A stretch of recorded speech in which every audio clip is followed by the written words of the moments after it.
특정 국가를 근거 없이 그리고 악의적으로 모욕하는 건 분명 나쁜 일입니다. 그런데 과연 이게 법으로 막을 일인지 부작용은 없을지 우려되는 것도 사실이죠. 이 문제 신유만 기자와 따져보겠습니다. 신 기자, 이 법의 목적이 소위 혐중 시위를 막기 위한 거다 이런 의혹이 제기가 됐잖아요. 맞습니까? 법안의 제안 이유를 설명한 문구를 보겠습니다. 특정 국가나 인종에 대한 혐오 표현과 욕설의 문제점을 지적하고 있지만 그 예시로는 중국에 대한 것만 들고 있는데요. 그래서 혐중 시위를 막기 위한 법 아니냐는 지적이 나오는 겁니다. 현행법에서 명예훼손과 모욕은 사람이 특정돼야 죄를 물을 수 있는데 특정 집단이 당했을 때도 처벌하자는 게 이 개정안의 골자입니다. 이 법안에서는 이를 허점으로 규정하고 혐중 집회 주최자나 참여자들이 악용하고 있다고 지적하고 있습니다. 과거 반미 집회를 보면 상당히 과격한 행동들이 많이 나왔었습니다. 만약 이 법이 통과된다면 이런 것들도 제재를 받습니까? 네, 민주노총이 지난해 8월 평택 미군기지 앞에서 시위를 하다가 성조기를 찢는 일이 있었고요. 지난 9월 한 시민단체는 트럼프 대통령 얼굴 사진에 망치를 내리치는 퍼포먼스를 했습니다. 메가더 동상 방화 사건도 몇 번 있었고 미국 대통령들 사진이나 형상을 불태우는 일은 수십 년 동안 반복되었습니다.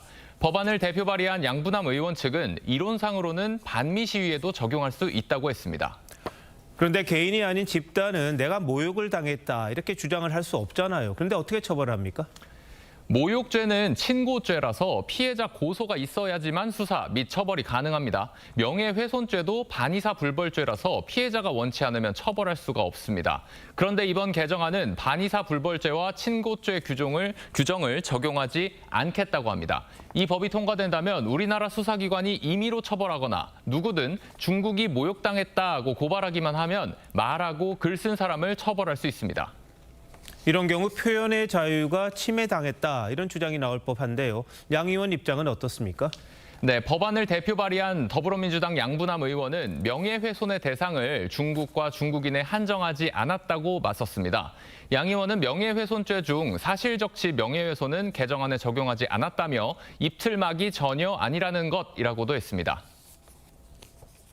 집단에 대한 차별이나 혐오의 표현이기 때문에 처벌하는 게 어느 정도는 가능할 수가 있고요. 표현의 자유가 제약될 수가 있다는 점도 있기 때문에 그 양자의 조화를 구하는 것이 관건이 될 수 있겠죠. 집회의 자유를 좀 제한하는 법안이 또 있다는데 그건 어떤 겁니까? 네, 지난 10월 초에 민주당 김태년 의원 등이 집회시위법 개정안을 냈는데요. 특정 인종이나 국가 등 집단에 대한 차별, 혐오를 조장하는 집회는 아예 집회 금지 대상으로 삼자는 내용입니다. 이 법안이 통과된다면 국가가 특정 집회를 혐오 집회로 규정하면 아예 허가를 안 해줄 수 있게 되는 것이라서 더 직접적으로 집회의 자유를 침해할 수 있다는 우려가 나옵니다. 애초에 시위를 할 때는 뭔가 불만이 있어서 하고 타겟층은 특정 집단일 수밖에 없어요. 특정 집단에 대해 가지고 비판하는 건 안 됐다? 아예 시위하지 말라는 거지 않습니까? 그런데 아무리 선한 의도라도 표현의 자유를 극도로 제한한다든지 뭐 문제가 된다면 그건 또 논란이 있을 것 같기도 합니다. 그리고 이게 사실 선의로 시작된 건지 그것부터 또 따져봐야겠군요. 신 기자 잘 들었습니다.